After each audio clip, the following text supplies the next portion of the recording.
Bishut Moray Verabotai, avec la permission d'Hachem, j'espère que vous allez bien, vous avez passé une bonne semaine. Bon, bien sûr que chaque semaine, on essaye d'expliquer un peu la paracha de la semaine, et on va essayer d'expliquer, bien sûr, non seulement on explique un peu de la paracha de la semaine, mais aussi on parle un peu de tout. Dans cette paracha de Teruma, il y a la Hachem qui demande au peuple d'Israël que chacun apporte un don pour la construction du tabernacle. Bon, bien sûr, il y a beaucoup de choses, il y a beaucoup de questions qu'on peut se poser. Par exemple, une des questions qu'on va se poser, est-ce qu'Hachem, il a besoin de nos dons? Pour qu'on construise une maison d'Hachem, Kajbaruch il n'a pas besoin de nous, Kajbaruch il aurait pu simplement dire, de toute façon, le tabernacle, c'est pas pour nous, c'est pas pour lui, c'est pour nous. C'est pour nous. Alors, Kajbaruch quelque part, il devait nous donner un ordre, apporter. C'est pas le fait qu'il demande un don, c'est pas faisable. Vous imaginez un roi qui fait la charité, qui demande des dons. Au contraire, un roi, il s'impose. Il dit, donnez-moi et faites. Un roi, il s'impose.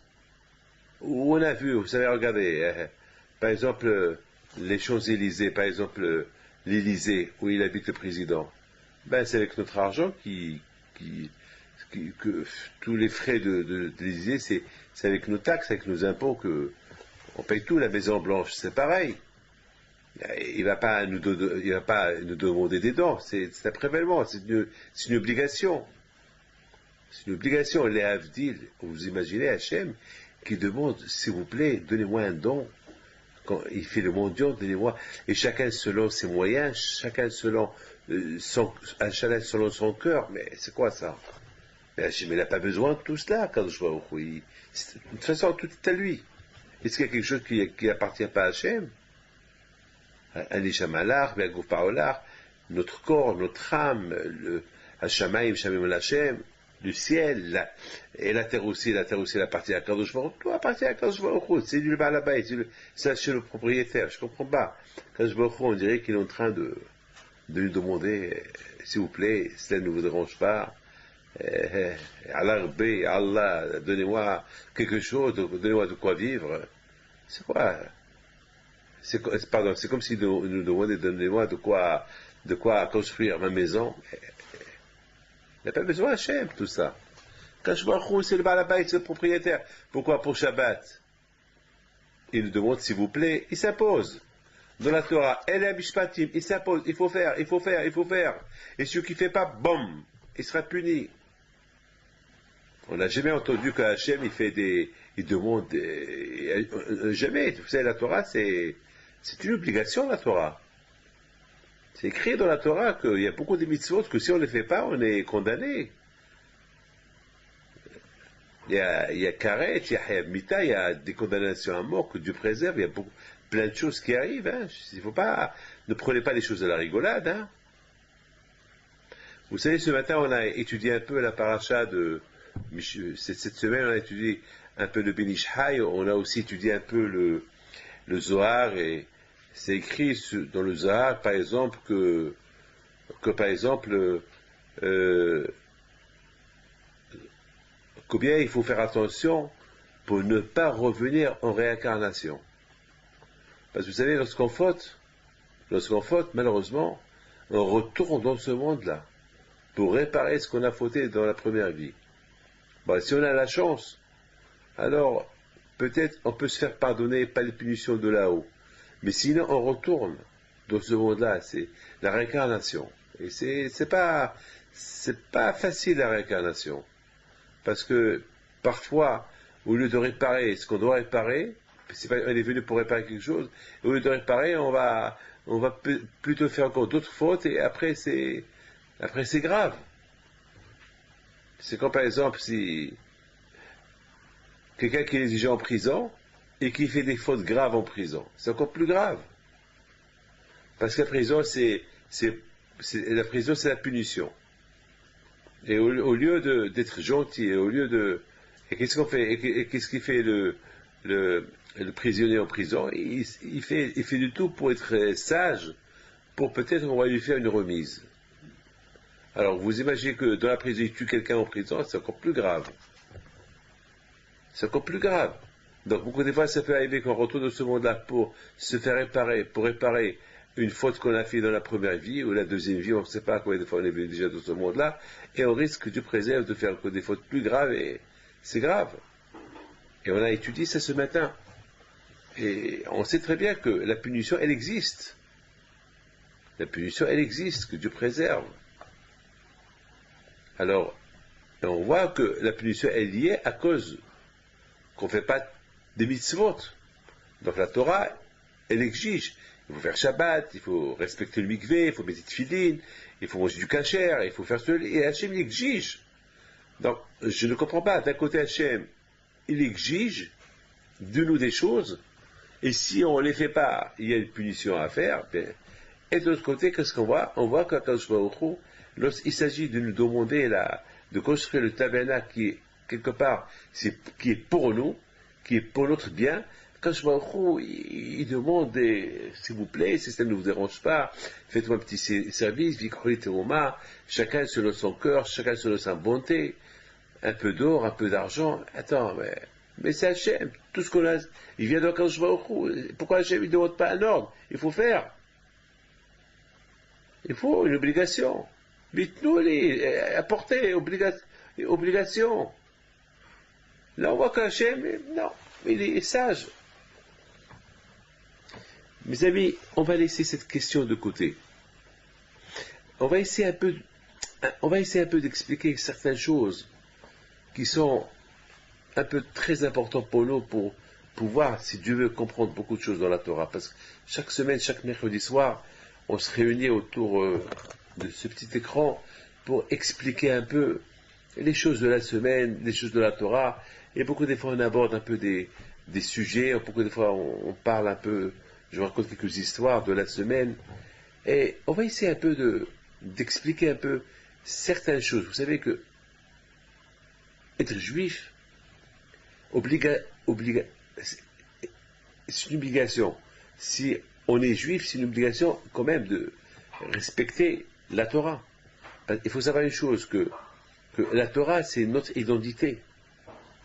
La Torah, c'est notre identité. Il faut savoir que, c'est vrai, on est juif, mais on ne peut pas être simplement juif sans respecter les mitzvot. Il faut quelque chose quand même. Bon, pour ceux qui ne savent pas, ils ne savent pas. Mais pour ceux qui savent, ils savent. C'est important.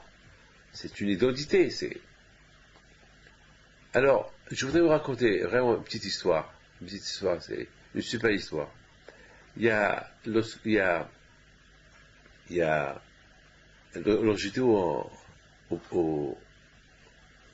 j'étais au Mexique, il s'est passé là-bas une chose extraordinaire. Il y avait on a passé le Shabbaton, on a passé un Shabbat ensemble, et il y a un jeune homme qui vient chez moi, il me dit, Rabbi David, je vous demande, je vous remercie. Je vous demande une bracha, et je veux aussi vous dire merci. Je lui dis, pourquoi? Il me dit, parce que il y a 4 ou 5 ans, vous voyez, mes parents, ils ne sont pas religieux du tout, et j'ai découvert la Torah, et j'ai commencé à respecter la Torah, mais en cachette. Parce que mes parents, ils étaient loin. Et grâce à Dieu, mes parents, une fois, ils ont découvert ce que je faisais en cachette. Ils m'ont dit, mais pourquoi tu fais ça en cachette? Mais pourquoi tu ne fais pas publiquement? Alors, j'ai répondu que j'avais peur, je ne veux pas les affronter. Non, le père, il dit, tu n'as rien à affronter. De toute façon, il faut faire ton devoir, si vraiment tu aimes ce que tu fais, il faut le faire. Alors, j'ai demandé à mon père, est-ce que papa, ça ne te dérange pas que je vais à la yeshiva? Là, son père, il était un peu Il n'était pas d'accord. Il a dit non, la yeshiva, je suis pas d'accord. Je peux te laisser manger cachère, je peux te laisser ne pas allumer la lumière Shabbat et ne pas voir la télé, etc. Mais tu me demandes quelque chose que je peux pas. Parce que si tu vas à la yeshiva, comment je vais suivre? Après, tu vas nous rendre religieux. On peut pas. Nous, on a notre vie. On peut pas être comme toi. Et on a une vie déjà tracée depuis nos parents et c'est pas toi qui vas nous faire changer notre vie de chaque jour. Alors, Ravi David, je me rappelle, vous étiez là, et mon père devait venir vous voir, et je vous ai demandé de parler avec mon père, et vous avez parlé avec mon père, et mon père, il a accepté. Parce qu'il avait un grand problème, et vous lui avez dit, si Dieu veut que ton problème s'arrange, mais je t'en prie, je veux que ton fils, il va à la yeshiva. Et donc, mon père, il n'avait pas le choix, parce qu'il s'est dit, bon, si mon problème, il s'arrange, eh ben, c'est pas grave d'assumer l'autre problème. Mais entre le problème de mon fils, qui devient religieux, et mon problème personnel, si ça s'arrange pas, c'est vraiment un gros bobo, un gros problème. Donc, quelque part, mon père n'avait pas le choix, il a accepté. Et grâce à Dieu, son problème s'est arrangé.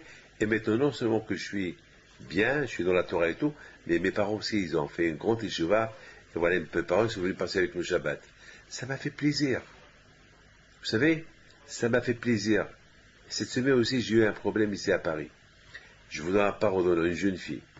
Une jeune fille, la pauvre, elle m'a fait de la peine, cette jeune fille. Vraiment, elle m'a fait de la peine. Parce que cette jeune fille-là, la pauvre, elle veut faire sa religion, elle veut faire son Shabbat, et voilà, son père, il la frappe. Sa mère, elle la frappe. Non! Tu peux pas. Tu peux pas. Il faut que tu suis notre rythme. Mais papa, mais maman, faites votre vie. Moi, je mène ma vie. Non. Ils n'ont rien voulu savoir. Alors la pauvre, elle souffre. Elle souffre, la pauvre. Elle dit, comment je vais faire? Mais de l'autre côté, elle me dit, je respecte mon père et ma mère. Et comment je vais faire? Bien sûr, mes enfants, j'ai dit à cette fille-là, bien sûr, tu as l'obligation de respecter ton père et ta mère, mais il faut eux aussi, il faut qu'ils te respectent. Donc, c'est quelque chose que je peux pas, c'est un grand dilemme. Je peux pas te dire, je peux pas te dire, révolte-toi. Non, tu as besoin de tes parents. Et tes parents aussi t'aiment. Pour les pauvres, il faut pas mal les juger. Les pauvres, ils savent pas. Mais quand même, essaie de la faire comprendre. Peut-être qu'ils vont comprendre. Mais sans leur manquer le respect. Donc, quelque part, elle commence à pleurer, elle m'a dit, bon, je vais tout faire. Alors, je me pose la question. Voilà, je me pose la question. Est-ce que Dieu préserve? Il faut qu'on ait un problème pour qu'on fait Shabbat. Il faut qu'on ait un problème pour qu'on mange cachère. Il faut que Dieu préserve qu'on ait un problème pour qu'on vienne à la synagogue. Beaucoup de fois, on voit des gens qui viennent à la synagogue, lorsqu'ils perdent un parent. Et là, on les voit toute l'année. Et après un an, on les voit plus. Alors quoi? Ils sont juifs, ils sont les juifs de la synagogue uniquement pendant l'année du décès de leur père. Et après c'est plus leur père. Et pourquoi après le père n'a pas toujours besoin d'eux? Vous savez, la Torah dit Kabed et Avecha Vetimmer. La Torah dit respecte ton père et ta mère. La Torah dit respecte ton père et ta mère. Cela ne veut pas dire respecte ton père et ta mère pendant leur vie, mais respecte ton père et ta mère aussi après leur mort. Même lorsqu'ils sont morts, il faut continuer à les respecter. Comment on va respecter les parents une fois qu'ils sont morts? Eh bien, on va les respecter comme on les a respectés dans leur vie. Mais maintenant, ils ne sont pas là. Eh bien, puisqu'ils ne sont pas là, alors on va étudier la Torah à leur mémoire. On va faire des mitzvot à leur mémoire. Et tant que je vis, eh bien, je ferai les mitzvot à la mémoire de mon père. Et c'est ça le respect. Parce que si je fais des mauvaises choses, vous croyez que mon père là-haut, il ne va pas souffrir? Hein? Vous croyez qu'il ne va pas souffrir? Bien sûr qu'il va souffrir. Bien sûr qu'il va souffrir parce qu'ils vont lui dire là-haut, regarde ce qu'il fait ton fils, regarde ce qu'il fait ta fille. Ben, il a de la peine. Il a de la peine. Alors ça veut dire, et la peine d'après la mort, c'est plus que la peine qu'on peut faire à un parent pendant sa vie. Parce que pendant la vie, pendant que mes parents ils sont vivants, et je peux faire semblant que je les respecte. Même si je respecte, je peux faire des bêtises et eux, ils vont jamais le savoir. Dans les bêtises que je fais à côté d'eux, ça va les faire souffrir un peu, mais ce que je fais derrière eux, sans qu'ils ils le savent, ils ne le savent pas. Mais une fois que les parents meurent, là, ils voient tout. On ne peut pas dire je vais faire quelque chose sans que mes parents vont le savoir, parce qu'ils vont tout savoir. Ils voient tout. Ils sont en haut, de là, ils voient tout ce qui se passe. Donc le respect des parents après la mort, c'est encore plus important que pendant leur vie. D'ailleurs, on dit de même pour les tzadikim. On dit que les tzadikim, dans leur vie, dans leur mort, ils sont plus importants que leur vie. Parce qu'une fois que les tzadikim ils sont morts, ils sont à côté d'Akadosh Baruch Hu. Ils n'ont pas besoin de prier et attendre la réponse de la prière. Ils demandent directement à Hachem. S'il te plaît, Hachem, aide tel et tel, aide-le. Une fois qu'ils sont vivants, ils prient pour nous. Mais on ne sait pas, est-ce que la prière va monter ou pas. Donc, à Potaï, il faut savoir une chose, que la semaine dernière, par exemple, on a lu la paracha de Yitro. La paracha de Yitro, c'est la paracha de Matan Torah. D'accord? Alors, Matan Torah, et la paracha de la semaine dernière, c'était quoi? La paracha des lois, Ele Mishpatim. Et la paracha de cette semaine, c'est Vezot Ateroma, c'est la construction du tabernacle. On sait très bien qu'il y a un ordre, dans la vie, il y a un ordre. Vous savez c'est quoi l'ordre? Par exemple, vous savez, lorsqu'on arrange lorsque la maman, elle arrange une armoire, elle mélange pas tout. Elle ne va pas mettre les serviettes de la cuisine avec les serviettes de la salle de bain et les chemises et les tricots de peau. Non, il y a un ordre. Les tricots, c'est de un côté, les chaussettes de un autre côté. De un côté, les serviettes de la salle de bain de un côté, les costumes de un côté. Et chaque chose, c'est l'ordre. Vous savez que le salon, on ne va pas mettre le salon à la cuisine, on ne va pas mettre la cuisine au salon. Il y a l'ordre, il y a un ordre. Par exemple, quelqu'un qui se lève le matin, il ne va pas se lever le matin, après, il va sortir dehors, il va s'habiller dehors. Non. Il se lève, il s'habille à la maison, après il sort. Quelqu'un qui veut faire du jogging le matin, il ne va pas prendre une bonne douche, après il va sortir faire du jogging et aller travailler. Non, après il va transpirer. Il se lève, il fait du jogging, il court, après il se lave. Il y a ce qu'on appelle un ordre. Lorsqu'on vient à la synagogue, on sait qu'on doit mettre le talit, après on met tefillin, après on fait la prière. On ne va pas mettre tefillin après le talit, ou bien on va faire la prière, après on met tefillin. Non, il y a l'ordre. Vous savez très bien que, de même, lorsque par exemple on veut cuisiner, on met de l'eau, on chauffe l'eau, après on met les légumes. Mais vous imaginez qu'on met les légumes, on allume le gaz, après on met de l'eau. Mais c'est trop tard. Entre-temps, les légumes vont brûler. J'aime pas cuisiner comme eux, je sais faire la cuisine. Donc à Botaï, c'est comme ça, il y a l'ordre. Alors là, la Torah, elle devait écrire un ordre. C'est quoi l'ordre? C'est-à-dire, la Torah, Hachem nous a donné la Torah, et après, Hachem, il va dire à Moshe Rabbeinu, viens, je te donne la Torah. Et après, la Torah, elle va nous parler que les Juifs, ils ont fait le veau d'or.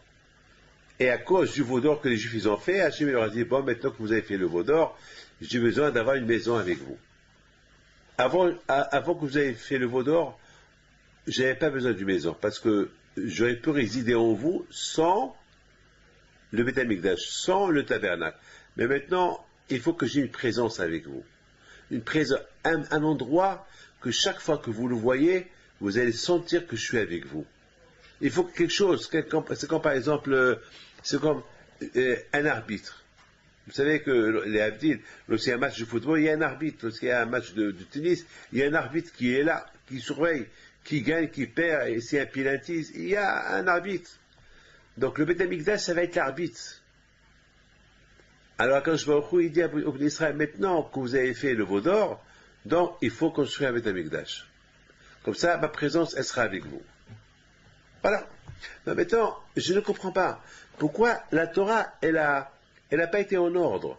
La Torah, elle parle que les Bnei Israël, ils ont reçu la Torah. Après la Torah, elle parle que Moshe Rabbeinu, il est monté au ciel. Après la Torah, elle parle que Hachem, il donne la Torah à Moshe Rabbeinu. Et après la Torah, elle parle de la construction du Mishkan, et après la Torah, elle parle du Hegel. C'est un mélange total. Il n'y a pas d'ordre. C'est vrai que dans la Torah, il n'y a pas d'ordre. Dans la Torah, beaucoup de fois, la Torah, elle ne fait pas attention. Elle peut dire quelque chose, après, elle dit autre chose, après, elle retourne sur ce qu'elle disait avant. Mais quand même, là, c'est important, là. Là, c'est très important. Là, il devait y avoir un ordre. Un ordre dans l'histoire. Et c'est quoi l'ordre de l'histoire? La Torah, l'ordre de l'histoire, Yitro, il a fait une Séouda. Tout le monde a mangé la Séouda. Matan Torah, le don de la Torah. Moshe qui monte au ciel recevra la Torah. Les Juifs, ils n'attendent pas, il faut le veau d'or. Hakadosh Baruch Hu, il s'énerve, il dit, bon, puisque maintenant c'est comme ça, il faut maintenant qu'il y ait un temple, un tabernacle, qui va être l'arbitre. Et après, Moshe, il va commencer à enseigner la Torah au béni Israël. Ça, c'est l'ordre. Mais si on lit la Torah, pendant ces 3 parachiotes, il y a un désordre total, lequel on nous parle de la Séouda de Yitro, le don de la Torah, Matan Torah, et après, c'est écrit, voici la Torah. Et après la Torah, il nous parle, Moshe est monté au mont Sinaï, et après la Torah, il nous parle, la construction du Mishkan, et c'est après que la Torah, elle parle, le veau d'or. Si les Juifs, ils n'auraient pas fait le veau d'or, on n'avait pas besoin du Mishkan, du tabernacle. Et là, la Torah, elle parle du tabernacle avant que la Torah nous parle du veau d'or. Donc c'est un désordre total. Dans la Torah, l'histoire, elle n'est pas en ordre. Elle n'est pas en ordre, l'histoire. Et c'est ça, mes amis, ce qu'on va essayer de comprendre. Donc maintenant, on a cette question, et dans la première question qu'on a posée tout à l'heure, pourquoi Hachem, il nous a demandé, s'il vous plaît, donnez-moi des dons pour construire le tabernacle. Pourquoi Hachem n'a pas exigé? Vous êtes des fautifs. A priori, je ne devais pas avoir un tabernacle, parce que j'aurais résidé parmi vous. Mais maintenant, parce que vous avez fait le veau d'or, maintenant, vous êtes obligés maintenant de me construire un tabernacle. C'est une obligation. Mais là, quand je vois il n'oblige pas. Il nous demande, si vous voulez, s'il vous plaît, soyez sages avec moi, apportez-moi un tabernacle. Et donc c'est quelque chose qu'on va essayer de comprendre. Donc on a ces questions-là qu'on va essayer de comprendre. Pourquoi la Torah est dit, pourquoi la Torah est dit, Hachem demande à Amisa Vikru l'Itroma. On dirait qu'il nous supplie qu'on lui donne de l'argent, comme un pauvre qui vient chez nous, il nous fait le mon Dieu. S'il vous plaît, donnez-moi quelque chose pour construire le tabernacle. Non! Hakadosh Baruch Hu devait exiger. Il faut donner une obligation. Comme c'est une obligation de porter tefillin, comme c'est une obligation de de respecter Shabbat. Alors là aussi, c'est une obligation. Vous avez fait une avera, vous avez causé j'étais victime parmi vous, Hachem peut exiger aux Juifs, j'étais bien avec vous et vous m'avez changé contre une idolâtrie, c'est comme quelqu'un qui prend il a une belle voiture Porsche et il la change contre une bicyclette. Mais un boule, c'est un fou. Attends, c'est ce qu'ils ont fait au bon Dieu. Ils ont changé Hachem, qui est Hachem, avec quoi? Avec une idolâtrie, un veau d'or. C'est pas logique. Donc, je vous aurais dû exiger. Non, donnez-moi. Il faut un Beth Amikdash. Donc, on a ces 2 questions-là. Donc, après, on va essayer de comprendre cette belle paracha de Teruma. Mais pour comprendre la paracha de Teruma, il faut qu'on comprenne bien les parachiotes précédentes. Il y a toujours un lien avec les parachiotes précédentes. Donc on a 2 questions, je répète, 2 questions. La première question qu'on a, comment est-ce possible qu'il n'y a pas de l'ordre dans la Torah? La Torah nous parle du don de la Torah? Non, la Séouda de Yitro, le don de la Torah, Moshe qui monte à Har Sinaï, et il descend, il nous donne la Torah, et la Mishpat et Mashitasim Lifnehem, voici les mitzvot. Et après la Torah, elle nous parle encore de la Séouda de Yitro. Et après la Torah, elle parle de la construction du Mishkan. Et c'est après que la Torah, elle parle du Hegel qu'ils ont fait. C'est vraiment un mélange total dans l'histoire. C'est quoi, par exemple, si je commence à parler, c'est quoi, par exemple, si je parle à quelqu'un sur César, ou non, pardon, sur Paro. Non, non, parlons de César. On parle de César, et après, au milieu, et je commence à raconter une histoire, et César est parti attaquer les Gaulois, et après je parle de Napoléon. Napoléon, c'est presque 1500 ans après César, et je commence à parler de Napoléon. Et après je parle de, je sais pas, encore je parle de quelqu'un, c'est quoi ça? C'est quoi ce mélange d'histoire? Là aussi, la Torah, elle mélange, il y a une raison. La Torah, elle a mélangé l'histoire, c'est qu'il y a une raison. Pourquoi la Torah n'a pas été au nord? C'est parce qu'il y a une raison. Et vous allez voir la raison. Il faut savoir à Bretagne, tout d'abord, je voudrais vous raconter une histoire que j'ai racontée cette semaine. C'est une histoire, de cette histoire-là, vous allez comprendre combien c'est important chez Akadosh Baruch Hu que Am Israël, le peuple juif, ils vivent bien. Ils vivent les uns avec les autres, mais en paix, dans la détente, dans la joie. Aider le prochain. C'est tellement important. Vous savez, cette semaine, il y a quelqu'un, cette semaine, qui vient me voir et me dit qu'il veut marier sa fille. C'est un couple qui sont venus chez moi et ils veulent marier leur fille. C'est un couple pauvre qui sont les deux au chômage. Les deux au chômage. Et bon, ils n'ont pas les moyens des pauvres. Maintenant, ils se sont arrangés avec l'autre famille, moitié-moitié. Bon. Et les pauvres, ils ont accepté parce que la fille, elle est vieille. Donc les pauvres, ils ont accepté de donner la moitié parce qu'ils ne veulent pas rater.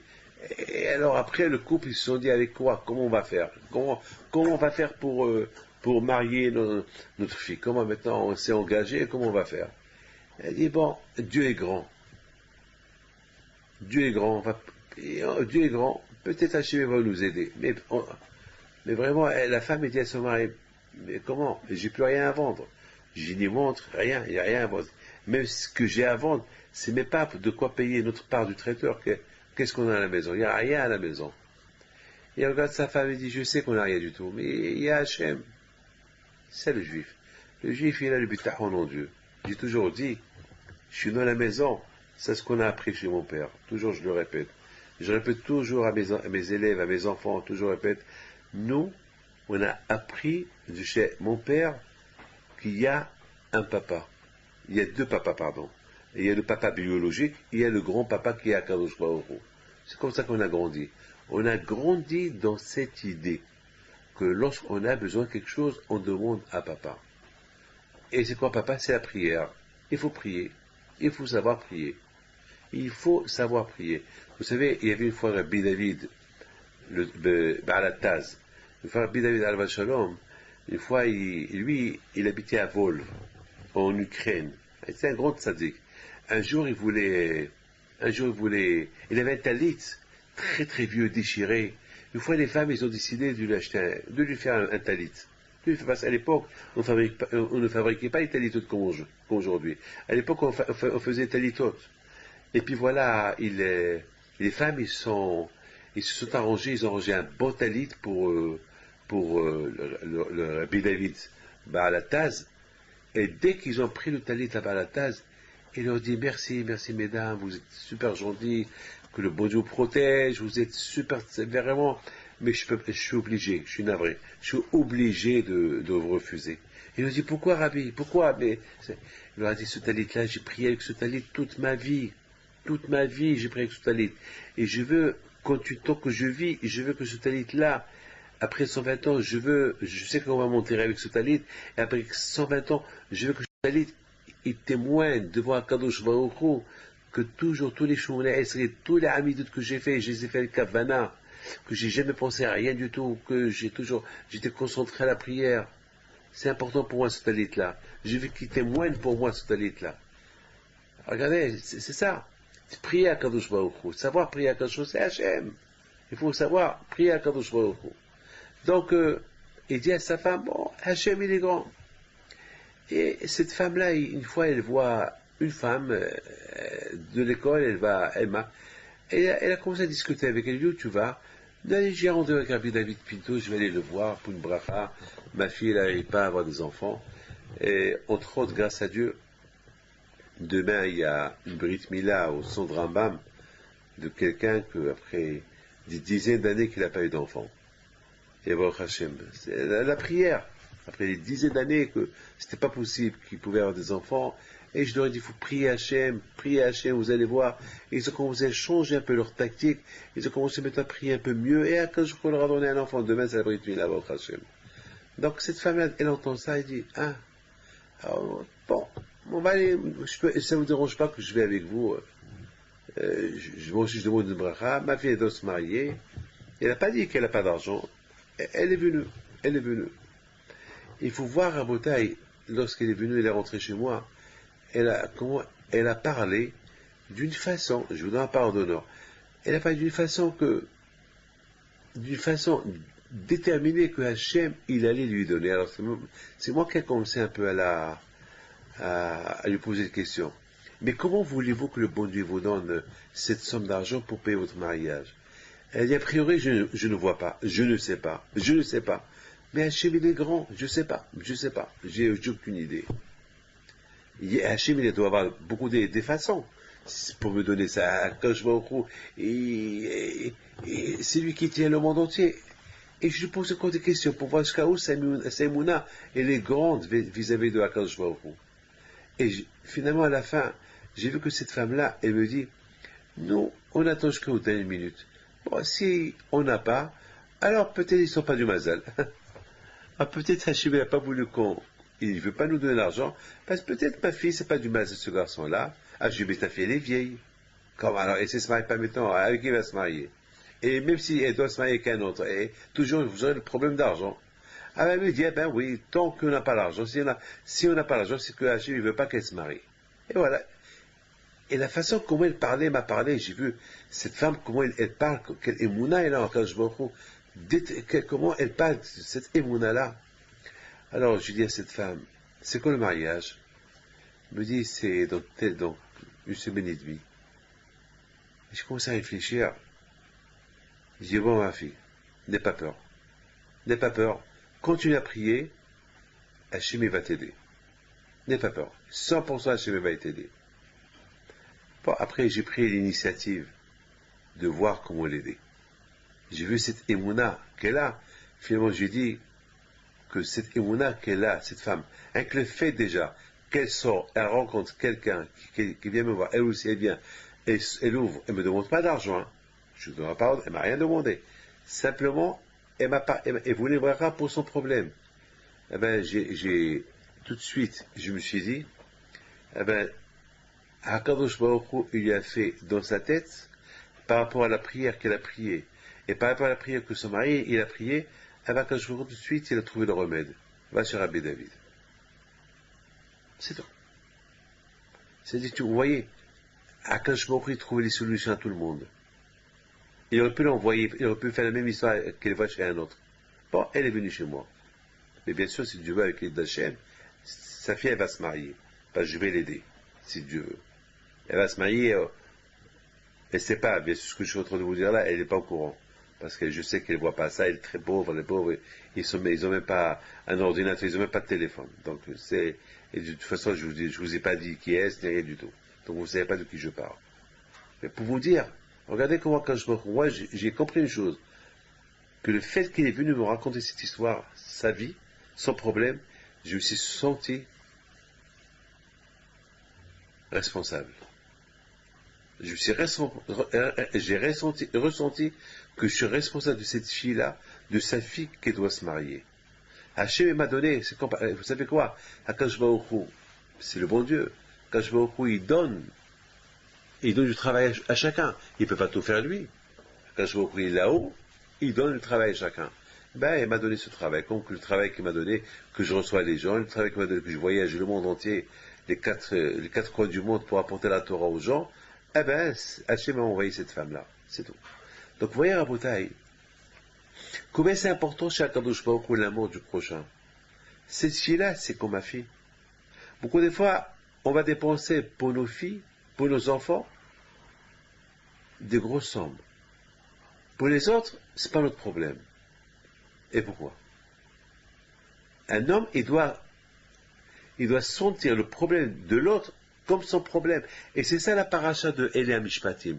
Dans toute la paracha de Elea Mishpatim, la Torah, elle parle combien un homme, il doit venir aux besoins de l'autre. Une femme veuve, il faut l'aider. Un orphelin, qu'il faut l'aider. Si par exemple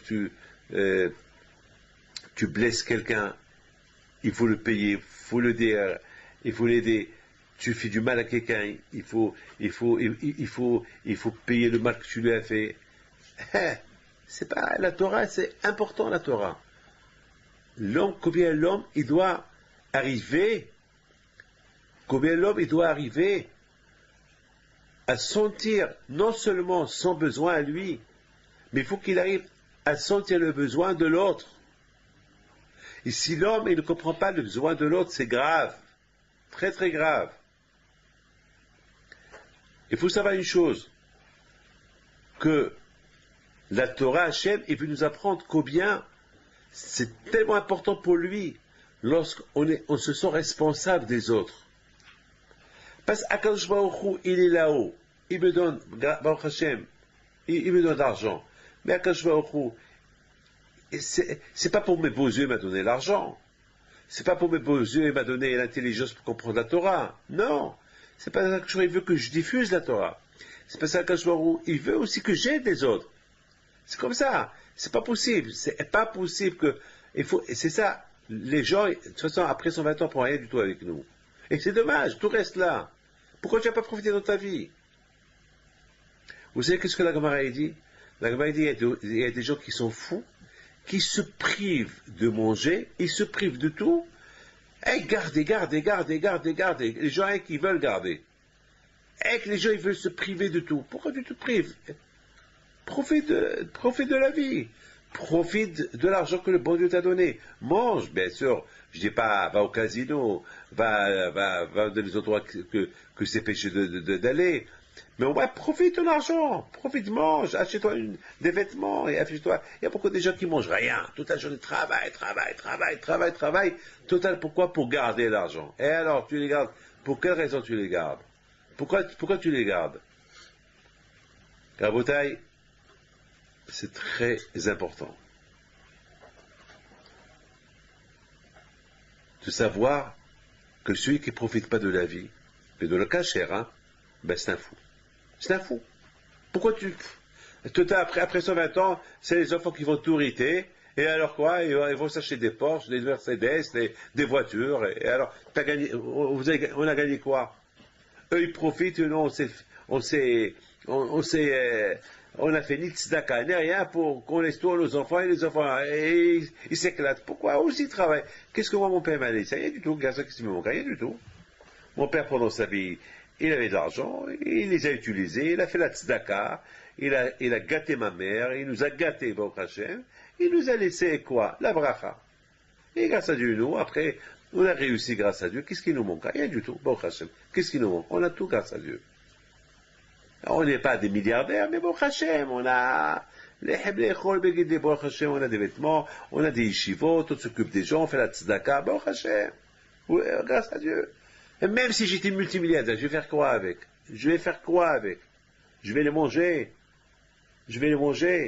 Mais si j'ai des bourses de diamants, je vais faire quoi avec ces diamants? Je vais les avaler? Rien. Tout reste ici. Il faut comprendre cela. Et tout ça, vous savez que le monde, on est une communauté. On est une communauté internationale. Il faut qu'on s'aide. Le monde, il tient grâce à quoi? Grâce au bien qu'on fait les uns avec les autres. Mais si on ne fait pas de bien les uns avec les autres, alors il va se passer quoi? C'est la famille, c'est les gens qui souffrent. Hachem, il veut tout le monde ne peut pas être riche. Impossible. Alors quand je vais offrir de la richesse à certains, et c'est certains-là, à eux de gérer un peu le reste du monde. Voilà. Tout le monde ne peut pas être avocat, tout le monde ne peut pas être docteur. Ceux qui vont être docteurs. Non, c'est impossible. Il faut qu'il y ait Akash Baruch Hu, il a bien dirigé, il dirige bien son monde. Et c'est nous les voleurs. Sinon, Hachem, parfois il nous donne, Et nous qui sommes faits, on prend tout pour nous. La Torah a dit il faut donner 10%, jusqu'à 20%. Qu'est-ce qu'on fait? On ne fait rien du tout. On prend tout pour nous, donc on est quelque part des voleurs. On vole à Kadosh Baruch Hu. Parce que Kadosh Baruch Hu nous a donné dans l'attention que nous, au moins on va donner les 20% de tzedaka. Et qu'est-ce qu'on fait nous? Rien du tout. On les prend pour nous. On a gagné quoi? Ben, on a gagné, je m'excuse, quelque part il y a un peu de vol dans nos mains. Ces gens-là, ces pauvres-là, les pauvres qui devaient vivre avec les 20% de chacun, les 10 jusqu'à 20% de chacun, ils ne reçoivent pas, et les pauvres, ils sont malheureux. Et s'ils sont malheureux, ben, Kadosh Baruch Hu, il va s'attaquer à ceux qui n'ont pas donné. Je vous ai donné 100%, 80 pour vous, 20 pour les autres. C'est ce que la Torah, elle dit. Moi, je connais, grâce à Dieu, des gens en Amérique qui ont des comptables pour gérer leur tzedaka, pour gérer leurs 20, 30, 40%. Il y a ceux qui donnent même 50%, des milliardaires. Et grâce à Dieu, heureusement qu'il y a ces gens-là qui donnent à tout le monde. Heureusement. Qui donnent, Baruch Hashem, heureusement. Et j'en connais des gens aussi, on dirait qu'ils travaillent pour... ils partagent. Ils partagent avec les yeshivot, avec les pauvres, ils partagent. C'est pas que des yeshivot, même des écoles, ils donnent à tout le monde. Des juifs à des non-juifs, à tout le monde. Ils donnent. Donc, à Botaï, c'est très important pour Hachem, pour Akadosh Baruch Hu. Le plus important pour Akadosh Baruch Hu, c'est quoi? C'est lorsque nous, on vit en communauté. Donc, chacun, il aide l'autre. Que ce soit juif ou pas juif, il faut aider. Moi, beaucoup de fois, je vois un non-juif dans la rue et qui me demande à lui donner, ben, je peux pas. Je peux pas lui dire, j'ai pas. Il faut que j'essaye de lui trouver, même s'il faut que je cherche pour lui donner. C'est une mitzvah. Ça, j'ai appris ça de mon père. Mon père, une fois, il m'a dit, David, fais attention. La tzedaka, c'est pas que pour les juifs. La tzedaka, c'est pour les juifs et les non-juifs. Tout le monde. Tu trouves quelqu'un qui est dans la détresse, il faut l'aider. 13, 9, et ça, mon grand-père avait Hippido Alav Shalom. Pourquoi même les Arabes, il l'adorait. Même les Arabes au Maroc, il l'adoraient. Pourquoi? Parce qu'Alav Shalom, il les aidait. Il leur donnait. C'est pas aux Juifs. Ils ont vu qu'il était saint, sadique. C'est pas aux Juifs à qui il donnait. Il donnait même aux non-Juifs, à tous ceux qui étaient dans le besoin, il leur donnait. D'ailleurs, il y a une histoire. Rabbi Hippido, mon grand-père, avec le gouverneur des Sawera, qui était marocain, et qu'il y avait un problème, donc il a été arrêté, il était en prison, et Rabbi Hippido Alav Shalom, il est parti chez sa femme, la femme du gouverneur d'Essaouira. C'est une histoire qui date il y a plusieurs dizaines d'années, enfin peut-être une centaine d'années, un peu plus que 100 ans. C'est une belle histoire. Et Rabbi Hippido Alav Shalom, pendant le mois ou les 2 mois qu'il était en prison, il apportait lui-même le manger et l'argent à la femme du gouverneur, et en plus il payait tous les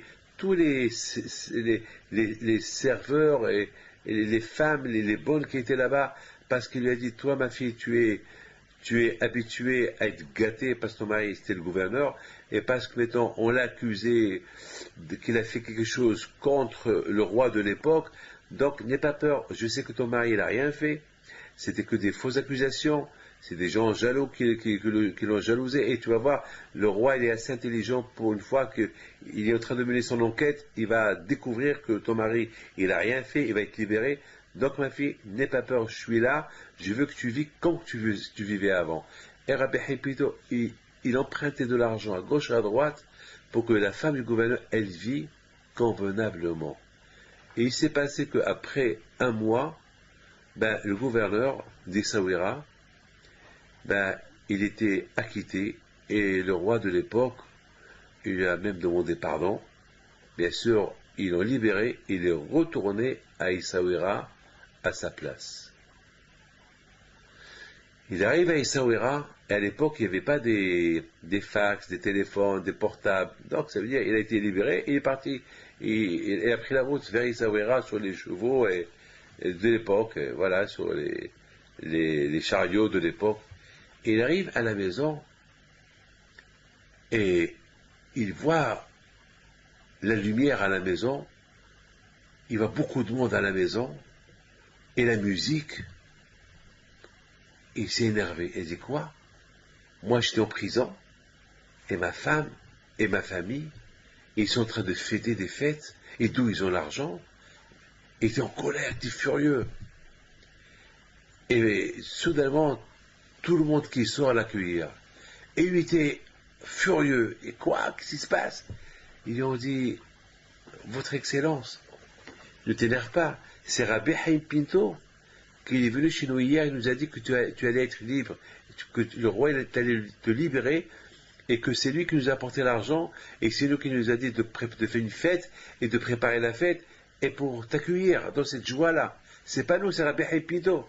Avant, Rabbi Haïm Pinto lui-même, eh bien oui, pendant tout le mois que tu n'étais pas là, il nous a apporté de l'argent, et pendant tout le mois, il nous disait que dans un mois, tu allais être libéré.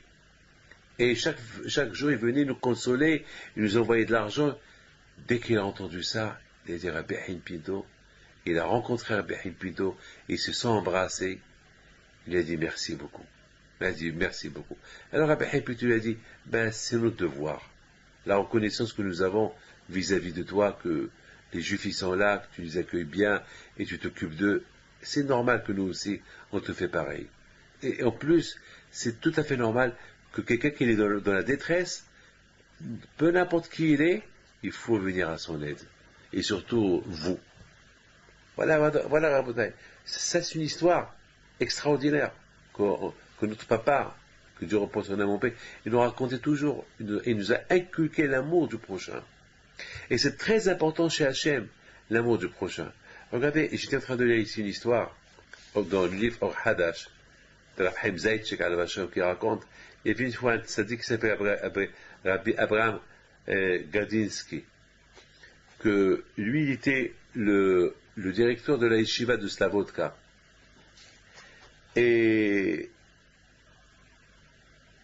malheureusement, il avait perdu sa femme. Et il était le pauvre dans la détresse, il pleurait, il était pas bien. Il devait s'occuper de ses enfants.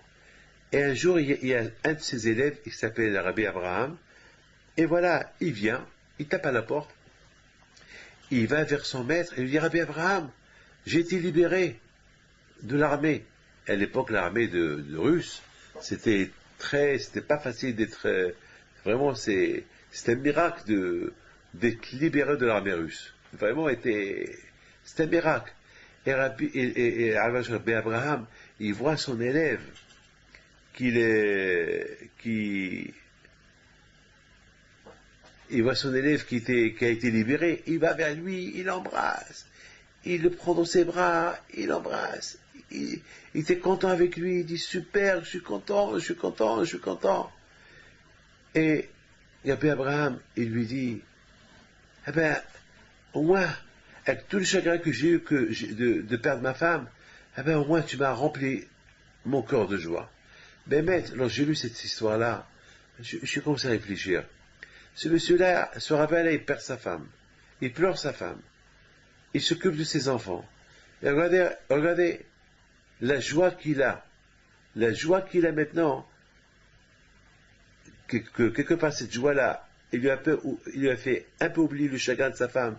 C'est le fait que son élève, il est plus dans une armée où il n'y a ni caché, ni manger caché, ni rien du tout.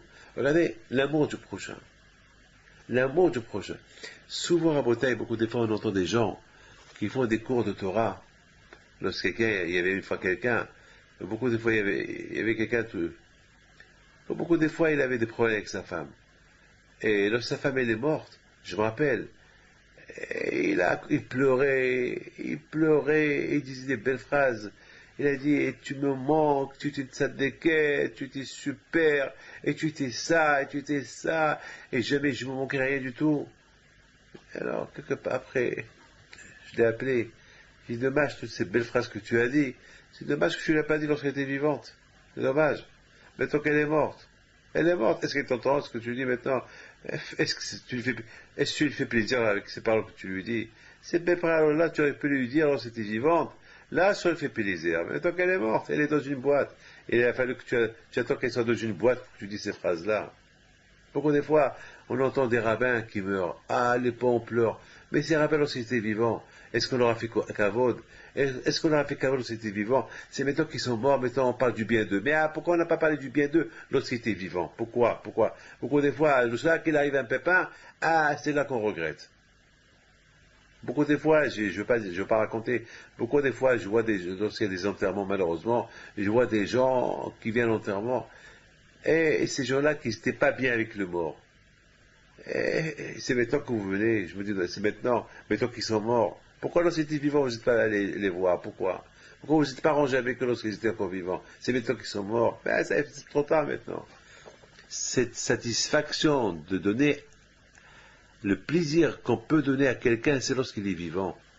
Pas une fois qu'il est mort. Une fois qu'il est mort, il est mort. Il est mort. Mais le plaisir, et c'est ça ce que la Torah veut nous apprendre. La Torah, elle parle de la Séouda que Yitro a fait. En reconnaissance de tous les miracles que Dieu a fait aux Juifs, qu'il les a libérés de l'Égypte. Après, Matan Torah. Le but de la sortie de l'Égypte, c'est de recevoir la Torah. Matan Torah. Super. Très très bien. Très très bien. Matan Torah. Matan Torah, c'est quelque chose qui est super, qui est extraordinaire. La Torah. La Torah, c'est l'identité juive.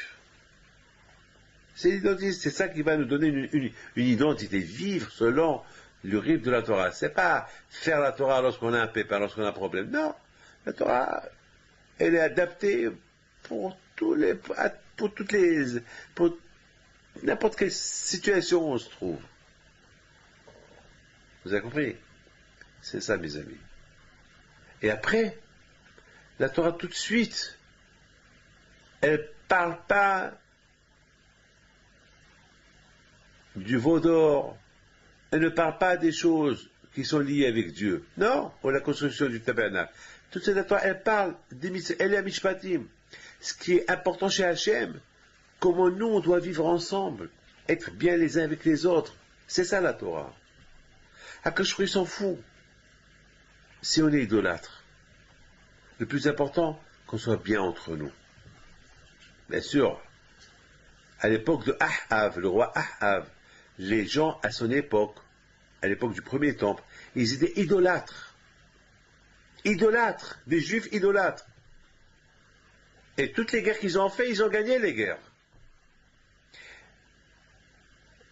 Et à l'époque de David Ameller, qu'ils étaient tout le monde tzadikim, lorsque David Ameller il sortait faire les guerres, il y a eu 1 ou 2 ou 3 soldats qui vont mourir dans la guerre. Et le Talmud, il pose une question.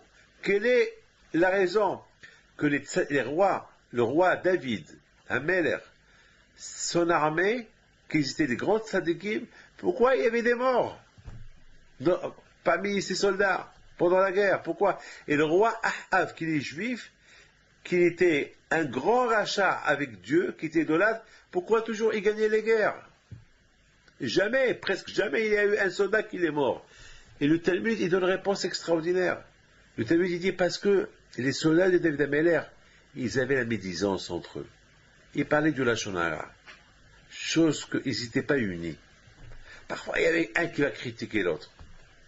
Ou bien ils vont même critiquer David Ameller. Alors il y avait des morts. Lorsqu'il y a des critiques, lorsqu'il n'y a pas l'amour du prochain, Akash Baruch Hu ne protège pas. Le temple a été détruit à cause de la haine gratuite. Et le Talmud dit, mais Ahav, même qu'ils étaient idolâtres, ils étaient chaïm, mais ils avaient l'amour du prochain. Il n'y avait pas de la médisance entre eux. Ahav et sa femme, ils ont éliminé tous les prophètes qui étaient en Israël à l'époque. Il y a eu un qui s'appelle Obadiah, un converti, de la descendance de Esav. Il s'appelle Obadiah, qui servait le bon Dieu, il s'est converti au judaïsme. Et ce Obadiah, il a sauvé 100 prophètes. Il leur donnait à manger. Et vous savez d'où il leur donnait à manger? Du palais de Ahav. Alors maintenant, regardez, hein. Il y a 100 prophètes qui vivent en Israël. Ils mangent du palais de Ahav et de Isabelle, la reine et le roi. Et personne n'est parti chez Ahav ou chez Isabelle, sa femme, de lui dire ce qu'Ovadia il fait. Et de plus de 100 palais, il leur donnait à manger. pour vous dire que si Ahab ou Isabelle, ils savaient que Obadiah est protégé sans prophète, on l'aurait éliminé tout de suite, lui en premier, avant de tuer les 100 prophètes. Et personne, et en plus, et par-dessus le marché, le manger qu'il leur donnait, c'était du palais royal. Et personne n'a rien dit. Ah bah c'est Akash Baruch Hu, il est super content. Il voit lorsqu'il y a Ahdout, lorsqu'il y a l'unité chez Am Israël, Akash Baruch Hu, il est content. Il est content Akash Baruch Hu. Qu'est-ce qu'il fait Akash Baruch Hu? Et ben il dit, je m'en fous. Puisque vous êtes bien entre vous, moi laissez-moi de côté. Regardez, à Kippour. À Kippour, en jeûne. On jeûne à Kippour. On jeûne à Kippour. Et on dit, on fait teshuva à Akash Baruch Hu pour toutes les fautes qu'on a fait vis-à-vis de Hachem. Mais les fautes qu'on a fait vis-à-vis du prochain, ça ne se pardonne pas. Les fautes qu'on a fait vis-à-vis d'Hachem, Kippour les pardonne.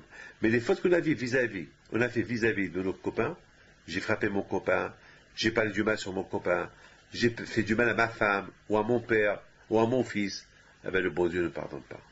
Jusqu'à qu'on fait une teshuva. Une vraie teshuva. Il faut qu'on leur demande pardon.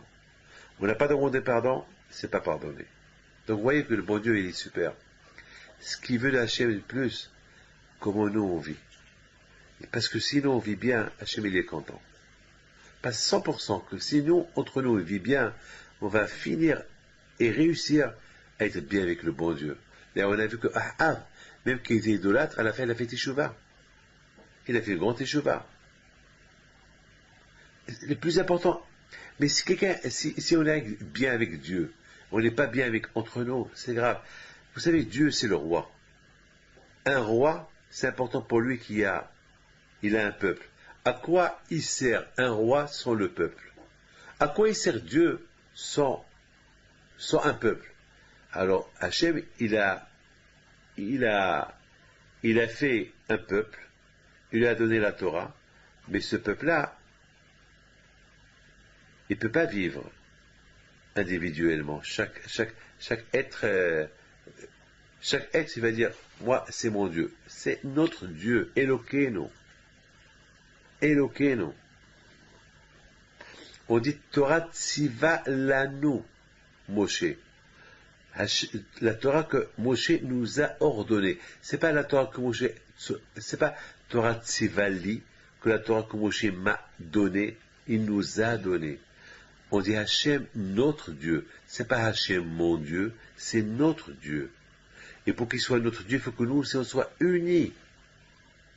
Et si on n'est pas unis, si on est désunis, dans Akash Baruch Hu, il n'est pas content. Ces désunions, elles déforment le royaume d'Hachem. Un roi, imaginez-vous, par exemple, je prends l'exemple, par exemple, ici en France, il y a un président. Le président, c'est le président de la République française. Le président des Français. C'est-à-dire pour le président, il fait tout pour que les Français, ils sont unis. C'est très important. Et celui qui n'est pas uni, il sera puni. Si quelqu'un vole à l'autre, il sera puni. C'est pas que chacun il fait sa loi. Non. C'est ce qu'on appelle. C'est important que le président, il veille qu'il y a l'union. Et que les Français, entre eux, il y a l'union. Les Havdites, c'est pareil avec Akadosh Baruch Hu. Hachem, il veut qu'il y ait l'union. Parce que s'il y a l'union, il y a Hachem. Mais s'il n'y a pas l'union, on désunit Hachem de nous. Donc Hachem, il est roi sur qui? Sur individuellement sur chacun. C'est pas un royaume. Hachem, il n'a pas besoin de chacun, et il a besoin de tout le monde. Tout le monde qui lui prie. C'est pas chacun dans son coin, il prie. C'est pour ça qu'on fait la prière avec Minyan, avec une communauté. Mettons, Rabotai, je termine. Maintenant, on a compris pourquoi la Torah. C'était très important pour la Torah de parler des choses qui sont liées entre les hommes et les hommes. C'est pour ça qu'il nous a donné la Torah. Et tout de suite, une fois qu'il nous a donné la Torah, tout de suite la Torah, elle parle de quoi? Comment les gens ils doivent vivre ensemble. C'est pour ça qu'Hachem il a préféré, parce que Hachem, il aurait parlé que de lui, il nous a donné la Torah, et après quoi? Après, on a fauté vis-à-vis de lui, on a fait le veau d'or, et après quoi? Après, Hachem nous dit, allez, maintenant il faut me faire un tabernacle. C'est-à-dire que maintenant, quand je vois il s'occupe que de lui. Il s'en fout pas mal de comment nous on vit. Non. Quand je vois c'était important pour lui de nous apprendre que le but de ma Torah, le but que je vous ai donné à la Torah, c'est quoi? C'est que vous soyez unis. La Torah, c'est pour vous rendre unis. Pas pour vous... Une fois que vous êtes unis, alors vous êtes unis avec moi. Et c'est la raison pourquoi la Torah, elle a préféré écrire cela. Quand je vois c'est important pour Hachem de nous montrer combien c'est important pour lui que nous, on est entre nous, on est unis. Que chacun il aide l'autre. Nous, on est unis, chacun il aide l'autre et aussi aider tout le monde. C'est ça le but de la Torah. Et lorsque on accomplit ce but de la Torah, de l'union, alors automatiquement on va être bien avec Akadosh Baruch Hu. L'union, elle fait qu'on va tous prier à Hachem, bien, en collectivité.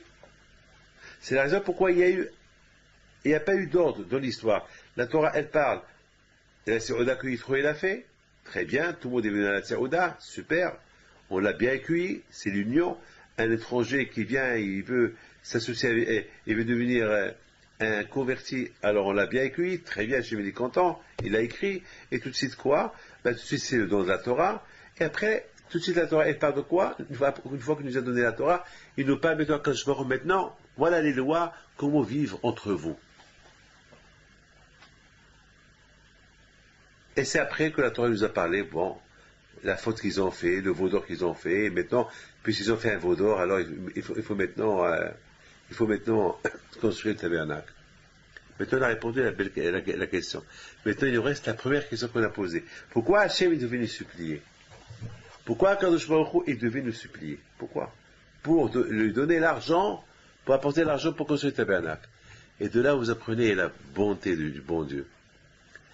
Lorsque Hachem il nous donne des lois, comment s'aider les uns avec les autres, comment Akadosh Baruch Hu, il nous oblige, il exige de nous, faites du bien, ne faites pas du mal à une orpheline, à un orphelin, ne faites pas du mal à une femme veuve. Faites attention à la pauvre, cette femme veuve que son mari c'était sa couronne, c'était son roi. Maintenant la pauvre elle a perdu son mari, elle est veuve, elle est seule. Ces orphelins à l'époque, ils avaient un papa, une maman, maintenant ils sont seuls. Faites attention, vous leur faites du mal.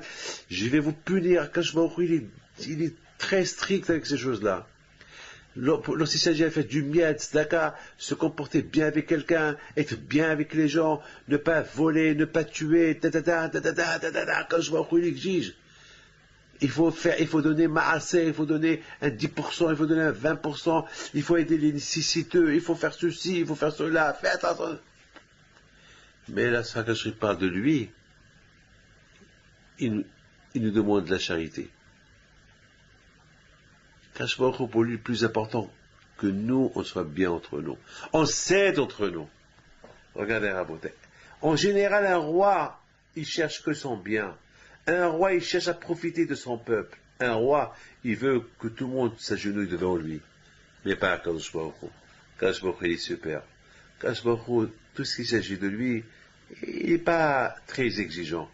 Là où il est exigeant à Kadosh Baruch Hu, comment nous, entre nous, on se comporte. Parce que c'est très important pour Hachem.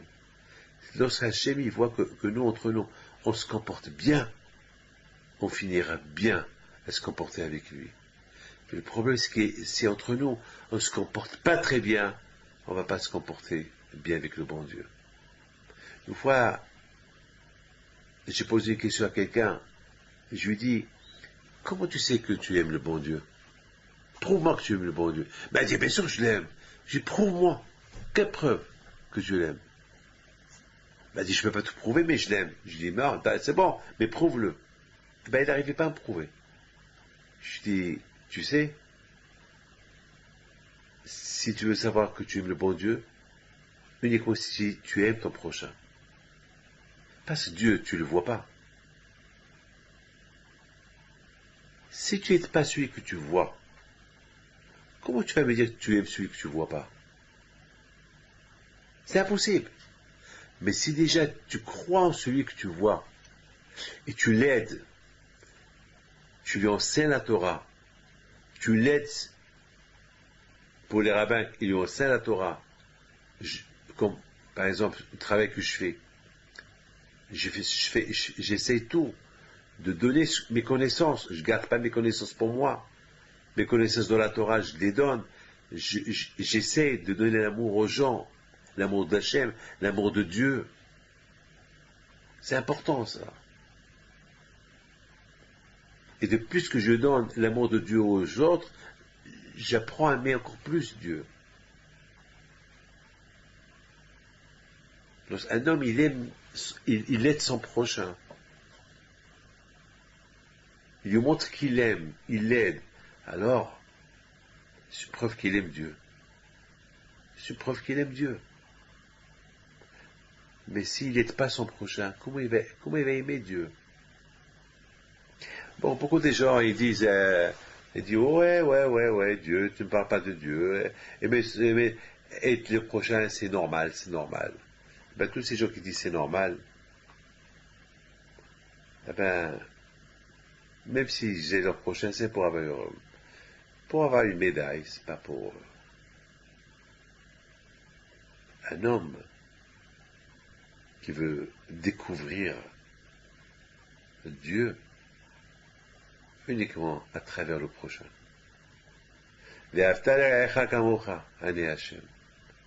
Chaque créature, elle représente quelque chose. Même les animaux, on n'a pas le droit de les faire souffrir. La plus forte raison à l'être humain. Et la plus forte raison de Dieu, vous voyez qu'il ne souffre pas Dieu. Lorsqu'on ne l'écoute pas, on ne peut pas, c'est impossible d'arriver à aimer Dieu sans passer par le prochain. Mes amis, je vous raconte une histoire, je termine. Maintenant, on a compris pourquoi la Torah, Hachem, il nous demande, il ne nous oblige pas à de l'argent pour construire le tabernacle. Quand je crois, il préfère exiger de nous des choses, mais aussi comment se comporter avec les autres. Et pour moi, pour Hachem, pour moi, pour ma maison, donnez-moi ce que vous voulez. De toute façon, même si vous ne me donnez pas beaucoup, je peux m'arranger. Mais s'il s'agit de l'autre, va, donne, aide. Il y avait une fois un juif qui s'appelle M. Margolis. Il avait un grand problème. Non, pardon, je m'excuse. Il y avait une fois un monsieur qui avait un grand problème. Il va chez le Rav. Et le Rav lui dit, tu vas aller chez M. Margolis. C'est une histoire qui s'est passée en Russie, en Pologne. Il y a avant la Première Guerre mondiale. Le Rav lui dit, tu sais quoi, le seul qui peut t'aider, c'est M. Margolis. Lui, il peut t'aider. Lui, grâce à Dieu, il connaît tout le monde, il a le bras long, il peut t'aider, il peut. Il va chez lui. Mais il voit M. Margolis qui sortait de la maison pour voyager, pour aller à une foire internationale de l'époque. Et il dit, j'ai un grand problème, vraiment, je ne peux pas t'aider là, parce que là, je voyage. Je ne peux pas rater la foire. C'est avec ça que je vis toute l'année. Il dit, mais tu sais, c'est le Rav qui m'a dit de venir chez toi. Il lui a dit, n'aie pas peur, je vais pour une semaine, après une semaine, je retourne et je t'aide. Promis, je t'aide. Il dit, bon, d'accord, bon, je vais t'attendre. Le pauvre, il retourne à la maison, il était tout malheureux avec le problème qui le gênait, ce problème qu'il avait, il ne savait pas quoi faire. Le pauvre, il attendait avec impatience que la semaine elle passe. Une semaine est passée, il va chez M. Margolis. Dès que M. Margolis le voit, il lui dit, je t'ai pas oublié, j'ai déjà commencé à m'occuper de toi aujourd'hui. Si Dieu veut dans une heure, 2 heures, je t'arrange l'affaire. Apporte-moi tel et tel papier, je t'arrange l'affaire. Après quelques heures, l'affaire était réglée. Et le monsieur pouvait soupirer. C'est bien. Grâce à Dieu. Merci, M. Margolis, ça concerne le renseignement. C'est normal. C'est tout à fait normal. N'aie pas peur. Baruch Hashem, tu peux aller. Quelques temps plus tard, ce monsieur, il est mort. M. Margulis, il est mort. Mais avant qu'il est mort, son rabbin lui a dit, je t'en prie, après un mois, je ne veux pas te déranger pendant le mois, je veux que tu viennes chez moi dans le rêve et dis-moi ce qui se passe là-haut. Est-ce que tu as été bien reçu? Est-ce que tu es à Gan Eden? Tu es au paradis? Je sais que tu es un tzaddik. Je sais que tu as fait beaucoup de bien dans ta vie. Et surtout, tu étais mon bras droit. Et avec moi, on n'a fait que des mitzvot. On a servi le bon Dieu, toi et moi. Alors, je t'en prie, viens me voir. Après un mois dans le rêve, dis-moi ce qui se passe. Un mois plus tard, M. Margulis, il vient chez le Rav dans le rêve. Il me dit, Rabbi, il venait avec bien habillé, avec un beau visage, super beau. Ah! Il lui dit, Rabbi, bon, Hachem, grâce à Dieu, je suis bien placé. Ça fait 3 semaines que je suis bien placé, avec les tzadikim. Je peux même pas te raconter ce qui se passe ici. Si c'est le monde des plaisirs, grâce à Dieu. Vraiment, celui qui étudie la Torah, celui qui fait mitzvot, ici, c'est la maison éternelle. C'est là vraiment, la vraie maison. Ici, il n'y a pas d'argent, ici, il n'y a pas de femme, ici, il n'y a pas de copains, ici, il n'y a pas de manger, ici, il n'y a pas de lit, il n'y a rien du tout. Ici, il y a un plaisir. On ne peut pas imaginer le plaisir qu'on a. Comme il dit le Pirkei Avot. Le Pirkei Avot, il dit 1 heure de plaisir dans l'autre monde, c'est plus fort que 1 milliard d'années de plaisir dans ce monde-là. Ah, imaginez-vous. Alors, on ne peut pas imaginer c'est quoi 1 heure de plaisir là-bas, je ne connais pas. Nos plaisirs en haut, ils sont limités. Un exemple. Quelqu'un qui a faim, on lui donne un bon repas. Il a un plaisir, oui ou pas? Mais après 1 heure qu'il a mangé, il n'a plus de plaisir. C'est fini. Le plaisir ici, il est limité. Tu deviens millionnaire, milliardaire, tu gagnes 1 milliard de dollars au loto, 10 000 milliards, et après, le plaisir, c'est l'heure que tu gagnes, et après, c'est fini. La femme, tu achètes un diamant, le plus beau diamant, ah, super! Et tu es contente, elle va être contente pendant la journée, chaque fois elle va le voir, waouh! Voilà, regardez un diamant comme ça, elle va le voir, et après 2-3 jours, c'est fini. Le plaisir, il s'en va. Un homme, il se marie. Il a une belle femme. Il se marie. Et après, ça y est. Les plaisirs, ils sont limités. Mais là-haut, le plaisir, il est illimité. C'est pour ça, 1 heure là-haut, c'est plus que tous les milliards d'années que tu peux vivre dans les plaisirs. Parce que les plaisirs ici sont toujours limités. Là où il n'y a pas de limite. Alors, le Rav, il dit à son élève, bon, mais toi, tu es bien placé. Il dit, Rabbi, il faut que je te raconte une chose. Lorsqu'on m'a jugé, tout s'est bien passé. Et après, on a classé toutes les mitzvot que j'ai fait. Et puis, ils ont classé que la plus grande mitzvah que j'ai fait, c'est lorsque j'ai aidé un juif là, il avait un problème et pendant 1 semaine, il m'attendait, après je suis venu, j'ai tenu ma parole et je lui ai arrangé son problème. Ça, c'est une mitzvah qu'on m'a classée et j'ai créé un malach, un ange super, qu'il a été créé par cette mitzvah-là. Maintenant, le jugement est terminé. Maintenant, je dois rentrer à Gan Eden. Les portes du paradis sont ouvertes. J'avance et le malach que j'ai créé par rapport à la mitzvah que j'ai fait à ce monsieur à qui j'ai sauvé, il se met debout, il est immense. Sa dimension, je ne peux même pas la décrire.